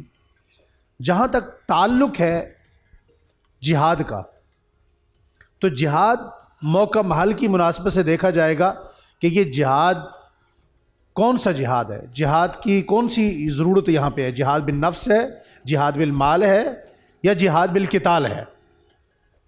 اگر جہاد کا آرڈر 1400 سال پہلے مدینہ منورہ میں ہے اور نبی کریم صلی اللہ علیہ وآلہ وسلم منادی دے دیتے ہیں کہ آ جاؤ سب اس طرف، تلواریں لے آؤ، تو اس سے مراد جہاد قتال ہے. اس سے مراد قتال ہے، اس سے مراد لڑائی ہے. ٹھیک. اور یہ قتال فی سبیل اللہ کی لڑائی کو اگر آج ہم کفار نے جو اس جہاد کے لفظ کو اتنا برا بنا دیا، اتنا دھندلا کر دیا، اس پر مٹی ڈال دی، اور جس طرح ہمارے بہت سارے لیکچر بھی ایسے آتے ہیں کہ جہاد ہمارے اندر ایک عیب بن کر رہ گیا، تو آپ آقا دو عالم صلی اللہ علیہ وآلہ وسلم کی 127 جنگوں کو کہاں لے جائیں گے؟ آپ دیکھیے کہ کہیں ہم ایسی غلطی تو نہیں کر رہے کہ ہمارے لیکچر کی زد میں وہ جہاد کا مقدس جملہ آ رہا ہے، وہ جہاد کا مقدس جو تصور ہے وہ آ رہا ہے، اور اس سے ہمارے لیکچر کی وجہ سے میرا نمازی، مجھے سننے والا، میرا فالور، میرے مسلک کے لوگ کہیں ایسا تو نہیں ہو رہا کہ وہ جہاد سے دور ہو رہے ہیں۔ ہمیں ان دونوں چیزوں کو فرق کے ساتھ بتانا پڑے گا کہ وہ جو جہاد نبی کریم صلی اللہ علیہ وسلم نے، حضرات صحابہ اکرام نے، اہل بیت اعظام نے ہمیں دیا، اور وہ تسلسل چلتا رہا، ایک عرصے تک اس امت میں چلتا رہا، وہ جہاد وہ نہیں ہے۔ جہاد اور فساد کے اندر فرق کرنا بڑا ضروری ہے۔ بہت اچھی، بس اس ایک جملے سے ایک بات کو سمجھیے کہ جہاد جب کیا جائے اللہ کی خوشنودگی کے لیے، اللہ کی رضا کے لیے، اللہ کی محبت میں، اللہ کے پیار میں، جنت کے لیے، آخرت کے لیے، تو اس سے اعلیٰ عبادت کوئی نہیں ہے۔ واہ، اور جب اس سے اللہ کی رضا نکل جائے تو ساری صورتیں جہاد والی ہوں، اس سے بڑا فتنہ اور فساد کوئی نہیں ہے۔ یہ دنیا کا سب سے بڑا فتنہ ہے۔ بالکل، جہاد قتال فی سبیل اللہ ہو یا جہاد فی سبیل اللہ ہو، جو صحابہ اکرام نے کیا، آپ اس میں دیکھیے کہ کتنی دنیا اسلام کی طرف آئی ہے، کتنا مال غنیمت اسلام کی طرف آیا ہے۔ میں صرف ایک مثال عرض کرتا ہوں، حضرت سیدنا معاویہ بن ابی سفیان رضی اللہ تعالیٰ عنہ نے پورا سال انتظار کیا، اور انتظار کرنے کے بعد، انتظار کرنے سے پہلے بارڈر پر اپنا راتوں رات جو جنگی ساز و سامان ہے، مجاہدین ہیں، صحابہ ہیں، افواج ہیں، انہیں پہنچا دیا، اور پہنچانے کے بعد راتوں رات جب انہوں نے حملہ کیا، اور 85 یا 86 گاؤں وہ سارے کے سارے فتح ہو گئے۔ پیچھے سے ایک صحابی آئے سواری پہ بیٹھے ہوئے، انہوں نے اپنے منہ پہ کپڑا لے بیٹھا ہوا ہے، بعض نے حضرت نعمان بن بشیر رضی اللہ تعالیٰ عنہ کا نام لکھا ہے، بعض نے حضرت عمر بن انبسہ کا نام لکھا ہے، بعض نے عمر بن احتب کا نام لکھا ہے۔ یہ تین میں سے کوئی ایک صحابی، انہوں نے کہا کہ یہ جو تم نے کیا ہے یہ وفا نہیں ہے، یہ غداری ہے، خبردار۔ انہوں نے کہا جی کیا ہوا؟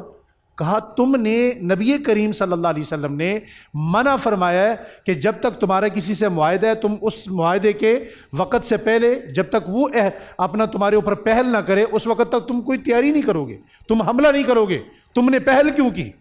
اب راتوں رات انہوں نے آرڈر دے دیا، 1 یا 2 دن گزرے، ان علاقوں کے اندر، مفتوحہ علاقوں کے اندر، وہ تمام علاقوں سے فوجیں واپس بلا لی گئیں۔ اس بات کو سمجھنے کے بعد آپ بہت کچھ سمجھ جائیں گے۔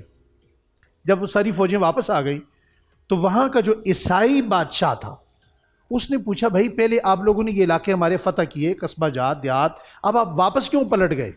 کہا جی حضرت معاویہ نے علاقوں کو فتح کیا، اور پیچھے سے نبی کریم صلی اللہ علیہ وآلہ وسلم کے ایک صحابی آئے، انہوں نے کہا کہ تم نے اس معاہدے کی خلاف ورزی کی ہے جو نبی کریم صلی اللہ علیہ وسلم نے مقرر فرمایا، اس لیے انہوں نے سارے خالی کر دیے۔ اب عوام کی چیمہ گوئیاں شروع ہوئی کہ جو اپنے نبی کی محبت، عہد و میثاق کے اتنے پابند لوگ ہیں، وہ کتنے اچھے لوگ ہوں گے۔ انہوں نے چل کر بادشاہ سے بات کی، بادشاہ نے کہا میرا تو دل یہ چاہتا ہے کہ اس اسلام سے اور محمد مصطفیٰ سے سچا نبی کوئی نہیں، اور ان کے مذہب سے زیادہ سچا اسلام کوئی نہیں۔ تو عوام نے کہا ہم تو آپ کی طرف دیکھ رہے ہیں، اگر آپ کے دل میں یہ بات آتی ہے تو ہمیں بھی منظور ہے۔ گویا کہ دونوں نے جب آپس میں مشاورت کی تو 85 کے 85 گاؤں ایک دن میں مسلمان ہوئے، اللہ اکبر، صرف ایک عمل کو دیکھ کر۔ تو بات وہیں آ جاتی ہے کہ جب ہم جہاد کریں گے اللہ کی رضا کے لیے تو یہ بہت بڑی عبادت ہے، لیکن جب جہاد ہوگا کس کے لیے؟ منی کے لیے، ڈالر کے لیے، امریکہ کے لیے، ریشیا کے لیے، تو پھر اس سے بڑا فتنہ کوئی نہیں ہوگا۔ پوری دنیا کے اندر جہاد کو جہاد کے نام سے بدنام کیا گیا، پوری دنیا کے اندر، وہ ورلڈ ٹریڈ سینٹر ہو یا اس سے پہلے کی صورتحال ہو، یا وہ ریشیا ہو، وہ یا امریکہ ہو، انہوں نے مسلمان، دیکھیے میں نے پہلے ایک جملہ استعمال کیا کہ مسلمان جب تک گیم چینجر تھے تو مسلمان پوری دنیا میں فاتح رہے، مگر جب سے مسلمان خود گیم بنے ہیں تو پوری دنیا ان کے ساتھ کھیل رہی ہے، پوری دنیا نے ان کا کھلواڑ کیا ہے۔ اور پوری دنیا نے ان کا کھلواڑ کیسے کیا ہے کہ یہ مسلمان آج پوری دنیا میں کتنے مسلمان ممالک ہیں؟ 55-56 ممالک مل کر اپنی ایک بیٹی عافیہ کو ان سے واپس نہیں لا سکے، جس کا جرم بھی کوئی نہیں۔ اور یہ تمام مسلمان مل کر ایک آسیہ ملونہ کو اپنے پاس روک کر اسے ناموس رسالت کیس میں سزا نہیں دے سکے، ان میں اتنی جرت نہیں۔ جہاں تک جہاد کے آرڈر کا حکم ہے، ابھی آپ کے ذہن میں بھی بات آ رہی ہے، تھوڑا سا سوال آپ نے شاہ صاحب کی طرف بھی کیا تو میں اس کا بھی جواب دے دیتا ہوں. جہاں تک جہاد کے آرڈر کا نام ہے کہ اب جہاد کا آرڈر کون دے گا، تو سب سے بنیادی چیز یہ ہے کہ جہاد کا آرڈر دینے کے لیے اسلامی ریاست کا ہونا ضروری ہے، امیر کا ہونا ضروری ہے، وہاں کا نظام مکمل اسلامی ہونا ضروری ہے. جب تک وہ نفیر عام کا حکم نہیں دے گا اس وقت تک کسی بندے پر جہاد فرض نہیں ہے. سبحان اللہ. یوں پوری دنیا میں جہاد فرض ہے، الجہاد ماضٍ الی یوم القیامہ، لیکن نفیر عام کا حکم جب تک کوئی امیر نہیں دے گا اس وقت تک جہاد نہیں ہوگا، ٹھیک، اس وقت تک قتال نہیں ہوگا. جہاد کی بہت ساری قسمیں ہیں، آپ جہاد کی محبت اپنے دل میں رکھیں، اور مسلمانوں کا سر ہمیشہ قتال فی سبیل اللہ سے اونچا ہوا ہے. ابھی اگر چھوٹی سی مثال اگر قریب زمانے میں دیکھ لیں تو افغانستان والوں پر چونکہ ان کے ملک پر ریشیا آیا ہوا تھا، جس طرح ہمارے ملک پر کوئی چڑھ دوڑے تو یہاں نفیر عام کا حکم ہوگا، جتنے پاکستانی، جتنے علماء، جتنی عوام ہے، سب پر جہاد فرض ہوگا. اگر ہمارے ملک پر کوئی حملہ آور ہو جاتا ہے، انڈیا ہو جاتا ہے، امریکہ ہو جاتا ہے، ریشیا ہو جاتا ہے، ان پر فرض تھا، انہوں نے اپنی لڑائی لڑی. لڑائی لڑنے کے بعد ان کا بنیادی طور پر کافر کا مقصد ہمارے شاعر اسلام کو ختم کرنا ہے. مثال کے طور پر ابھی یہ جو ہماری پگڑی ہے، اگر یہ پگڑی پہن کر ہم معاشرے میں باہر چلے جائیں تو کئی لوگوں کو یہ پگڑی ایک معیوب سی لگتی ہے، لیکن ہے کیا؟ سنت رسول ہے، شاعر اسلام میں سے ہے. یہ داڑھی کئی لوگوں کو بری لگتی ہے، لیکن ہے کیا؟ شاعر اسلام میں سے ہے. کیوں بری لگتی ہے؟ کہ انہوں نے ان چیزوں کو عیب بنا دیا ہے. اور یہ وجہ ہے جہاد قتال فی سبیل اللہ کی کہ اس کو جب تک برقرار رکھا جائے گا مسلمانوں کا سر اونچا رہے گا. قطر کے اندر انہوں نے افغانیوں سے کہا تم اپنا پرچم لے کر نہیں آؤ گے اور اپنی مخصوص پگڑی کے ساتھ نہیں آؤ گے تب مذاکرات کریں گے. انہوں نے کہا مذاکرات کینسل ہیں، ہم 20 سال لڑیں، 20 سال اور لڑ لیں گے، لیکن اپنی پگڑی نہیں چھوڑیں گے. تو شاعر اسلام پر کبھی کمپرومائز نہیں کرنا چاہیے. دراصل میں گزارش یہ ہے کہ یہ ہوگا اس وقت جب ہمارے ہاں اتفاق ہوگا، اور اتفاق کون پیدا کرے گا؟ یہ تمام مسالک کے لوگ پیدا کریں گے، تو تب جا کر قوم کا مائنڈ بنے گا. جب قوم کا مائنڈ ایک ہوگا تو پھر وہ حالات بنیں گے. اسمبلیوں میں یہ لوگ نہیں ہوں گے، نظام مصطفیٰ ہوگا، نظام مصطفیٰ کے تحت جہاد بھی ہوگا، قتال فی سبیل اللہ بھی ہوگا. سبحان اللہ. آئیے چھوٹا سا ایک بریک سے واپس آتے ہیں. ایک سٹیپ تھوڑا سا آگے بڑھنا ہے تو اس پہ بات کرتے ہیں. چھوٹا سا بریک.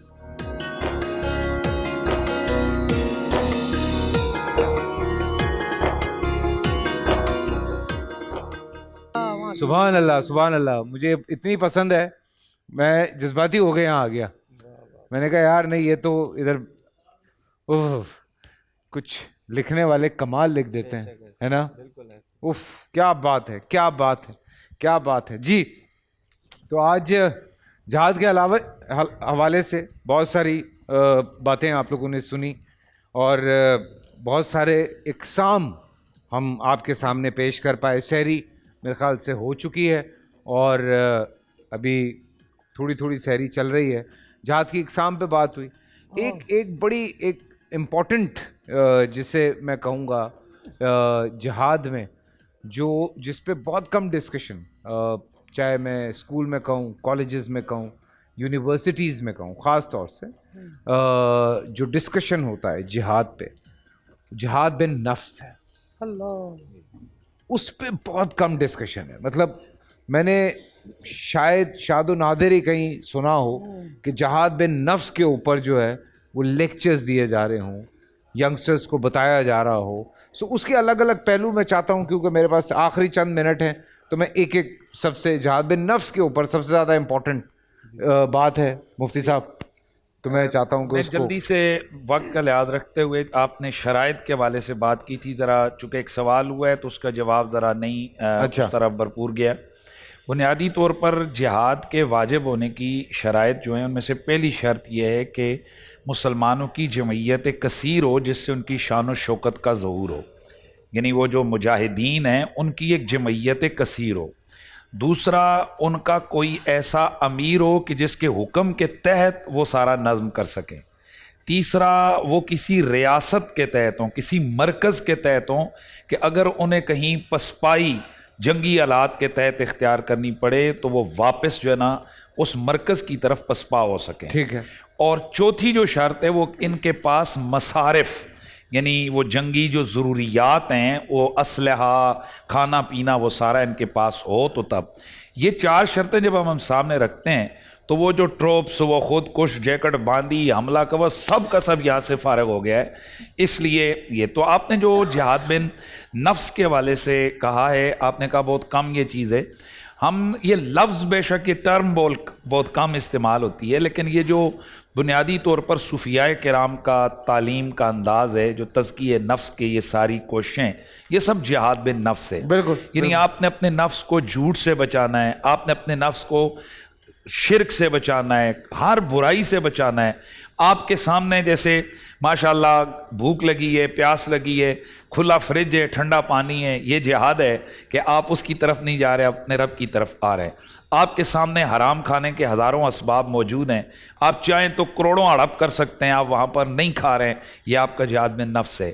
اسی طرح آپ کوئی ایسا مرحلہ، یہ ایسا موقع ہے کہ آپ گناہ کر سکتے ہیں، لیکن آپ گناہ نہیں کر رہے، اپنے نفس کے اوپر شدت کر رہے ہیں کہ نہیں نہیں، تو نے اس کے اندر مبتلا نہیں ہونا ہے، تو یہ آپ کا جہاد بن نفس ہے۔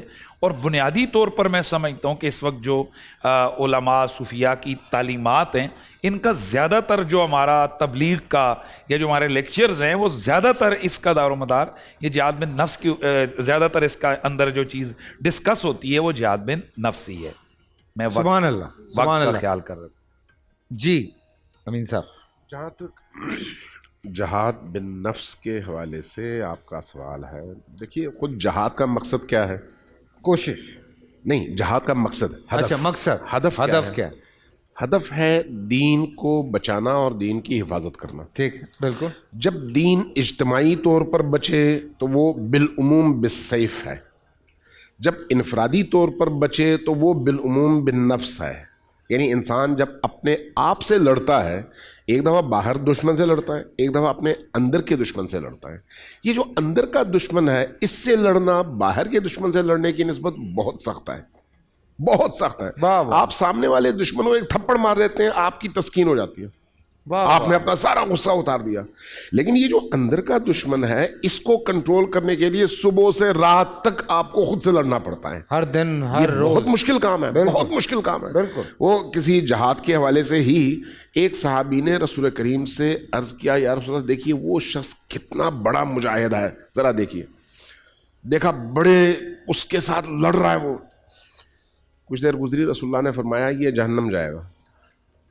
صحابی پریشان ہوا، کہا کہ یا رسول اللہ یہ اتنی شوق اور لگن کے ساتھ لڑ رہا ہے، کیسے جہنم جائے گا؟ کہا، فرمایا دیکھ لو۔ کچھ دیر گزری، اس کو کوئی زخم لگا، وہ زخم برداشت نہیں کر سکا، اپنی تلوار نکالی یا خنجر نکالا، اپنے آپ کو مارا، خودکشی کر لی، ختم ہو گئی۔ دیکھیں، اپنے آپ سے لڑنا اور باہر کے دشمن سے لڑنا، بڑا فرق ہے دونوں کے درمیان۔ اس لیے یہ رسول کریم کی حدیث ہے نا کہ تم چھوٹے جہاد سے واپس آئے ہو، بڑا جہاد تمہارے سامنے ایک چیلنج ہے، تو یہ کائنات کی ایک بہت بڑی حقیقت ہے۔ امر بالمعروف اسی جہاد کی ایک شکل ہے۔ کسی بھی غلط چیز کو روکنے کے لیے لب کھولنا اسی جہاد کی ایک شکل ہے۔ اپنے آپ کو کسی غلط چیز میں دیکھ کر کوئی اگر آپ پر تنقید کرے تو آپ کو برا نہ لگے، یہ خود آپ کا اپنے آپ سے جہاد ہے اور اس کی ایک شکل ہے۔ اگر اس پر آپ تھوڑی سی وضاحت کرنا چاہیں تو وہ ایک پوری لسٹ بن جاتی ہے، ٹائم کم ہے، میں ختم کر دیتا ہوں۔ لیکن اس کو اگر خود جہاد بن نفس کو اب موضوع بنا کر اس پر اگر گفتگو کریں، میرا خیال ہے بہت نئے نئے دروازے کھلیں گے انشاءاللہ۔ اللہ اکبر، اللہ اکبر۔ شاہ صاحب، اصل جو صوفیہ نے، مشائخ نے، کہ خواہشات کا گلا دبانے کا نام جو ہے نا جہاد بن نفس ہے۔ اس کی اگر ہم عملی تصویر دیکھیں تو سیدہ زہرا پاک، مخدومہ کائنات، سیدہ نساء العالمین کے گھر افطار کا ٹائم ہے، اور افطاری کے لیے کچھ سامان ہے، بس کچھ کھانا ہے، اور باہر سائل جواب، باہر سائل بھوکا وہ سوال کر دیتا ہے، اب یہ کھانا کھا سکتے ہیں، بچوں کو بھی روزے کا ٹائم ہے، اللہ اکبر، سیدہ کائنات نے وہ کھانا جو گھر میں موجود تھا کچھ تھا اور اٹھا کے سائل کو دے دیا، یعنی اپنی خواہشات کو مٹا دیا، اپنی نفسانی خواہشات کو، اپنے آپ بھوکے رہے مگر آنے والا سائل خالی ہاتھ نہیں جا رہا۔ تو حضرت اصل جہاد بن نفس یہی ہے، مذہبی آدمی ہو، بڑے سے بڑا پیر ہو، شیخ ہو، عالم ہو، عیش و آرام کو ترک کرنا۔ آج تو سر جو بڑی ویگو سے نکلے وہ بڑا پیر ہے، ادھر آج بڑا